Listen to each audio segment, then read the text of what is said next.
오늘 우리에게 주시는 하나님 말씀은 사무엘상 15장 24절에서 35절 말씀입니다. 사울이 사무엘에게 이르되 내가 범죄하였나이다. 내가 여호와의 명령과 당신의 말씀을 어긴 것은 내가 백성을 두려워하여 그들의 말을 청종하였음이니이다. 청하오니 지금 내 죄를 사하고 나와 함께 돌아가서 나로 하여금 여호와께 경배하게 하소서 하니 사무엘이 사울에게 이르되 나는 왕과 함께 돌아가지 아니하리니 이는 왕이 여호와의 말씀을 버렸으므로 여호와께서 왕을 버려 이스라엘 왕이 되지 못하게 하셨음이니이다 하고 사무엘이 가려고 돌아설 때에 사울이 그의 겉옷자락을 붙잡음에 찢어진지라. 사무엘이 그에게 이르되 여호와께서 오늘 이스라엘 나라를 왕에게서 떼어 왕보다 나은 왕의 이웃에게 주셨나이다. 이스라엘의 지존자는 거짓이나 변개함이 없으시니 그는 사람이 아니시므로 결코 변개하지 않으심이니이다 하니 사울이 이르되 내가 범죄하였을지라도 이제 청하옵나니 내 백성의 장로들 앞과 이스라엘 앞에서 나를 높이사 나와 함께 돌아가서 내가 당신의 하나님 여호와께 경배하게 하소서 하더라. 이에 사무엘이 돌이켜 사울을 따라가매 사울이 여호와께 경배하니라. 사무엘이 이르되 너희는 아말렉 사람의 왕 아각을 내게로 끌어오라 하였더니 아각이 즐거이 오며 이르되 진실로 사망의 괴로움이 지났도다 하니라. 사무엘이 이르되 내 칼이 여인들에게 자식이 없게 한 것 같이 여인 중 내 어미에게 자식이 없으리라 하고 그가 길갈에서 여호와 앞에서 아각을 찍어 쪼개니라. 이에 사무엘은 라마로 가고 사울은 사울 기브와 자기의 집으로 올라가니라. 사무엘이 죽는 날까지 사울을 다시 가서 보지 아니하였으니 이는 그가 사울을 위하여 슬퍼함이었고 여호와께서는 사울을 이스라엘 왕으로 삼으신 것을 후회하셨더라.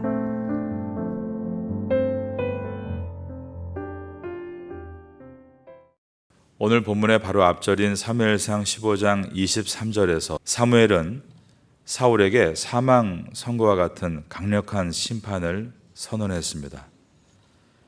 왕이 여호와의 말씀을 버렸으므로 여호와께서도 왕을 버려 왕이 되지 못하게 하셨나이다 라고 한 것입니다. 그러자 사울이 자신이 죄를 지었다라고 자백하는 내용이 오늘 본문의 시작입니다. 사무엘상 15장 24절을 보겠습니다. 사울이 사무엘에게 이르되 내가 범죄하였나이다.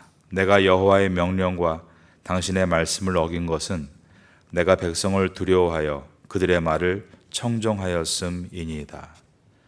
그러나 이것도 온전한 자백은 아닙니다.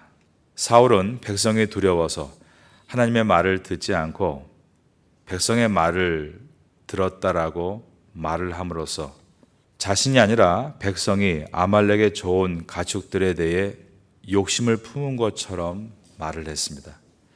이처럼 남에게 책임을 전가하는 것을 경계해야 합니다. 항상 말을 꺼낼 때마다 누구 때문에, 누가 시켜서, 누가 말하기를 이와 같이 말하는 습관이 생기지 않도록 경계해야 합니다. 사울은 자신이 그런 백성의 요구 때문에 백성이 원해서 그들이 이렇게 말해서 어쩔 수 없이 진멸하라는 명령을 어길 수밖에 없었다라고 한 것입니다. 설령 사울이 좋은 가축에 대한 욕심이 없었다고 해도 언약 백성의 왕으로서 백성보다 하나님을 두려워하는 마음으로 어떤 상황에서든지 하나님의 명령을 지켰어야 했습니다. 그런데 우리가 15장을 차근차근 읽어보면 9절에서 사울과 백성이 함께 좋은 가축을 멸하기를 즐겨하지 않았다라고 기록하고 있습니다. 여러분, 상황윤리라는 것이 있죠. 어떤 것은 거짓이 선이 되기도 한다라는 내용입니다. 예를 들어서 북한에서 공산당이 지하교회를 덮치기 위해 이 건물 저 건물을 수색하고 있습니다. 그러다 진짜 은밀하게 모여서 예배드리는 어떤 건물에 맞닥뜨린 것입니다. 그때 망을 보면서 일하는 척하는 문 앞에 앉아있는 소년에게 묻습니다. 지금 지하에 예수쟁이들이 숨어 있지? 이 소년도 크리스찬입니다. 이 소년이 없어요 그러면 거짓말이죠. 그러나 없어요 태연하게 말해야만 그 공산당이 이 건물을 지나쳐갈 수 있습니다.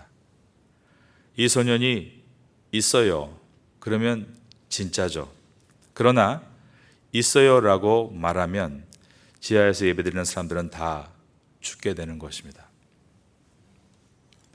또한 예를 들면 중풍에 걸린 사람이 있습니다. 의학적으로 곧 죽습니다. 환자가 묻습니다. 저는 죽나요?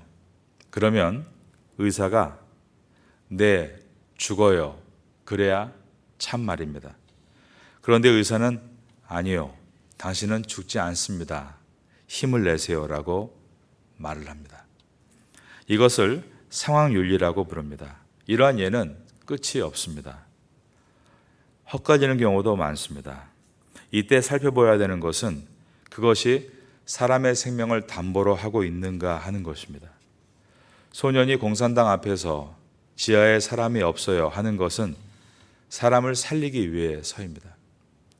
의사가 말하기를 환자에게 당신은 죽지 않아요 라고 하는 것은 생명이 하나님께 있기 때문입니다.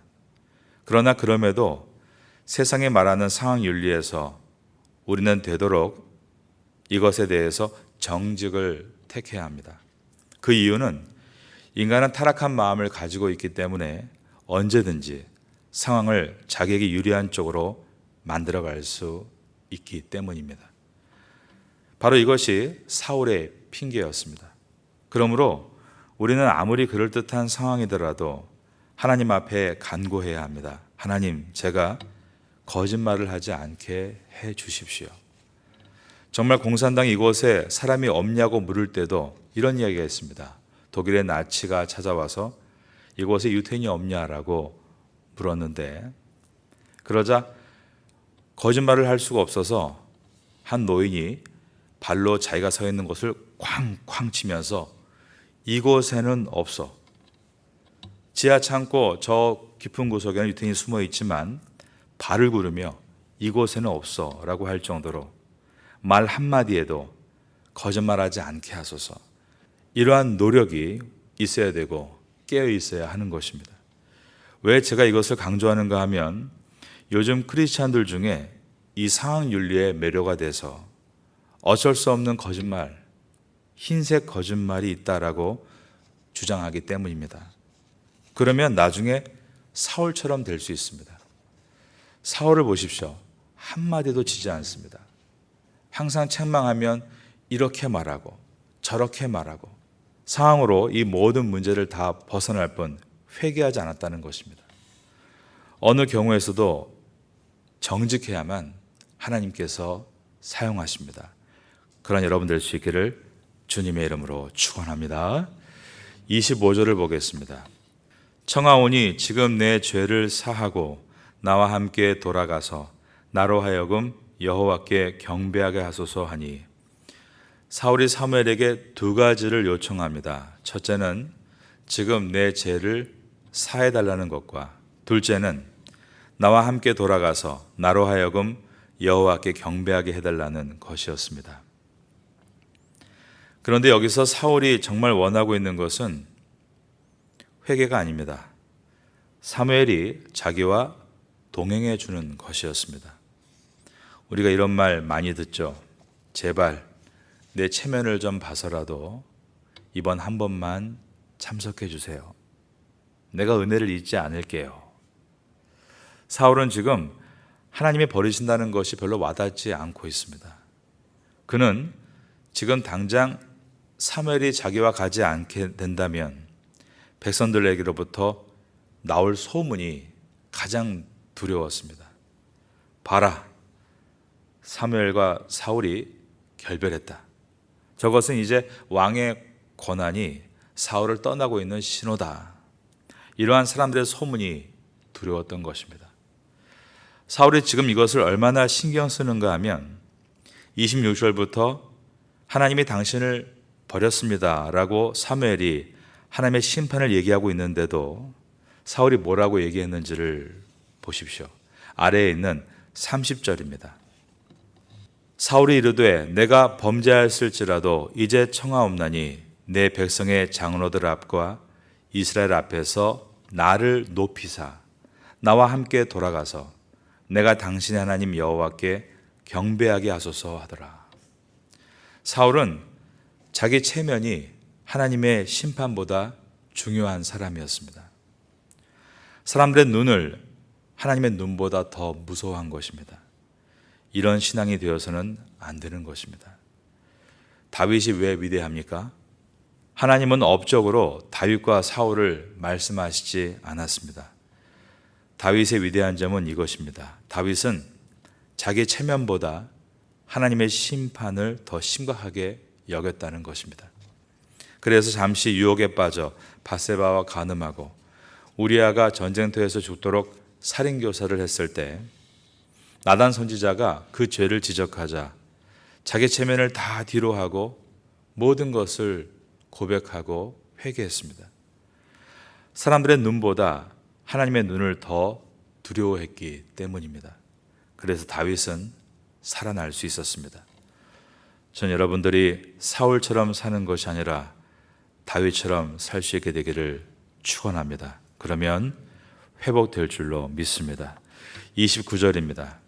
이스라엘의 지존자는 거짓이나 변개함이 없으시니 그는 사람이 아니심으로 결코 변개하지 않으심이니이다 하니 이스라엘의 지존자는 여호와를 지칭하고 있습니다. 변개함이 없다는 것은 그분의 뜻은 변하지 않는다라는 뜻입니다. 사무엘이 지금 사울에게 이 말을 하고 있는 것은 상황과 처지에 따라 처신을 달리하고 있는 사울의 모습을 책망하고 있는 것이었습니다. 어찌됐건 사울은 지금 당장 사무엘이 자신과 동행해 주기를 원했고 나중에는 사무엘이 사울의 간청에 의해서 사울과 동행을 합니다. 사무엘이 동행한 이유는 두 가지입니다. 첫째는 사무엘이 동행한다고 해서 사울이 자기가 원하는 대로 왕을 이어갈 수 없다는 것을 알았기 때문입니다. 두 번째는 사무엘이 사울을 따라 길갈로 가서 아각을 처형함으로 사울이 못한 아말렉 진멸에 대한 하나님의 명령을 완수하기 위해서였습니다. 32절을 봅니다. 사무엘이 이르되 너희는 아말렉 사람의 왕 아각을 내게로 끌어오라 하였더니 아각이 즐거이 오며, 이 장면은 아각이 지금 자기는 절대 죽지 않을 거라고 생각을 하고 있는 것입니다. 이런 분위기는 모두가 사울이 만들어 놓은 것이었습니다. 그는 야, 이제 살았다 그러면서 콧노래를 부르고 있습니다. 이르되 진실로 사망의 괴로움이 지났도다 라고 말을 한 것입니다. 그러나 사무엘은 아각을 죽입니다. 그러므로 하나님께서 지난 400년 동안 준비하신 아말렉 족속의 심판을 완성했습니다. 33절입니다. 사무엘이 이르되 내 칼이 여인들에게 자식이 없게 한 것 같이 여인 중 내 어미에게 자식이 없으리라 하고 그가 길갈에서 여호와 앞에서 아각을 찍어 쪼개니라. 사무엘은 아각을 죽인 후 그의 거주지 라마로 돌아갑니다. 오늘 본문의 마지막 절인 35절입니다. 사무엘이 죽는 날까지 사울을 다시 가서 보지 아니하였으니 이는 그가 사울을 위하여 슬퍼함이었고 여호와께서는 사울을 이스라엘 왕으로 삼으신 것을 후회하셨더라. 사무엘이 죽는 날까지 사울을 보지 않았다라는 이 말의 뜻은 죽을 때까지 서로 얼굴을 보지 않았다는 의미가 아니라 사무엘이 더 이상 사울에 대해 선지자로서 권면하지 않았다라는 뜻입니다. 너 돌아와야 한다. 회개해야 한다. 만일 여러분 주변에 주님의 종이 여러분을 훈계하고 책망하고 있다면 아직은 소망이 있는 것입니다. 그런데 어떻게 살아도 이제 나에게 아무도 책망이 오고 있지 않다면 그때가 위기입니다. 폭풍전 고요라는 말 있지 않습니까? 바다는 태풍이 몰아치기 전에 고기압의 일시적인 상승으로 고요한 상태가 됩니다. 그러나 그 고요함은 심판 직전의 고요함입니다. 여러분의 인생에 이 고요함을 만나게 되는 날이 없도록 늘 말씀과 성령으로 살게 되기를 바라겠습니다. 여기에 그가 사울을 위하여 슬퍼함이었고라는 내용은 사무엘과 사울의 관계가 어땠는지를 그 과거를 떠올리게 해줍니다. 사무엘이 사울을 이스라엘 초대 왕으로 기름 부었지 않습니까? 사무엘상 9장에 보면 사무엘이 사울을 왕으로 기름 붓기 전에 중요한 식사 자리에 자기 옆에 앉히고 성읍 지붕에 올라가서 단둘이 담화하며 밤새도록 말씀을 가르치고 왕으로 기름을 붓고 나서도 언제나 사울이 왕직을 잘 수행할 수 있도록 멘토가 되어 주었습니다. 그럼에도 불구하고 사울이 계속 하나님의 뜻을 어기고 세상의 왕으로 변질되자 하나님께로부터 왕직을 박탈당하는 비운을 옆에서 지켜봐야 했습니다. 이제 사무엘은 여호와께서 폐위시켜버린 왕을 위해 더 이상 어찌할 도리가 없었습니다. 다만 사울을 위해서 슬퍼할 뿐이었습니다.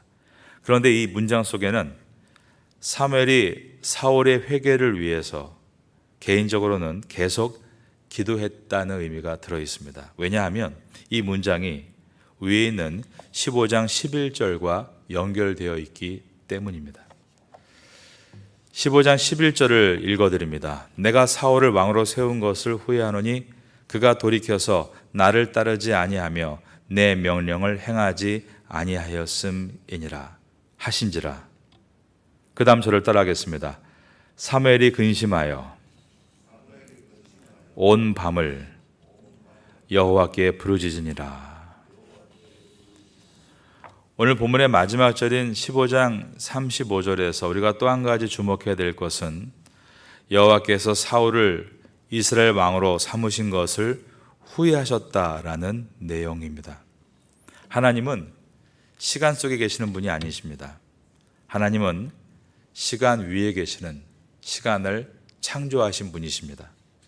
하나님에게는 어제와 오늘과 내일이라는 시간의 나눔이 없고 과거에도 현재에도 미래에도 늘 동일한 현재로 계시는 영원 전부터 영원 후까지 늘 영원하신 하나님이십니다. 그러므로 하나님은 인생이 아니시기에 후회가 없으십니다. 민수기 23장 19절에 기록되어 있는 말씀입니다. 하나님은 인생이 아니시니 시건치 않으시고 인자가 아니시니 후회가 없으시도다 라고 되어 있는 것입니다. 그러면 여기서 하나님께서 사울을 이스라엘 왕으로 삼으신 것을 후회하셨다라고 기록한 것은 무슨 뜻인가? 이 뜻은 안타까워하셨다라는 뜻입니다. 민수기에서 하나님은 인자가 아니시니 후회가 없으시다라고 했습니다. 오늘 본문에서 하나님은 사울을 왕으로 삼으신 것을 후회하셨다라고 했습니다. 그런데 이 두 가지는 서로 모순되지 않는다는 것입니다. 민수기에서 말씀하는 후회는 하나님은 인자가 아니시니 후회가 없으시다. 즉 인간적인 후회를 말씀하는 것입니다. 하지만 사무엘서에서 말씀하는 후회는 신적인 후회로서 하나님의 안타까움을 표현하고 있는 말씀입니다. 왜냐하면 하나님께서는 그의 미래를 보고 계시기 때문입니다. 이 부분은 인간이 생각할 수 없는 인간의 생각을 초월하는 영역입니다. 이 부분을 인간의 머리로 따지려 들다가는 결국 이렇게 됩니다. 하나님은 사울을 버리시기 위해 사울을 부르셨는가? 이러한 결과에 이르고 맙니다. 이것은 훌륭한 답이 아닙니다. 이것은 인간의 한계에 의해서 나오는 무지한 답일 수밖에 없습니다. 우리가 사무엘서를 묵상하면서 사울은 버림받기 위해 부름받은 것인가 라는 것을 생각하는 대신에 사울이 변질되는 모습을 하나님께서 얼마나 안타깝게 여기셨는가를 생각해야 합니다. 하나님은 인간에게 자유의지를 주셨습니다. 사울에게도 자유의지를 주셨고 우리에게도 자유의지를 주셨습니다. 하나님께서는 사울의 모든 시간대를 다 아심으로 결국 사울이 이렇게 된 것은 하나님의 책임이다, 그러한 논리를 펴지 말고 자유의지를 어떻게 써야 하는가라는 책임의식을 우리는 생각해야 합니다. 여러분에게 주어진 환경 속에서 책임을 전가하는 것이 아니라 책임의식을 가지고 자신을 잘 준비해 나갈 수 있게 되기를 마지막으로 예수님의 이름으로 축원합니다.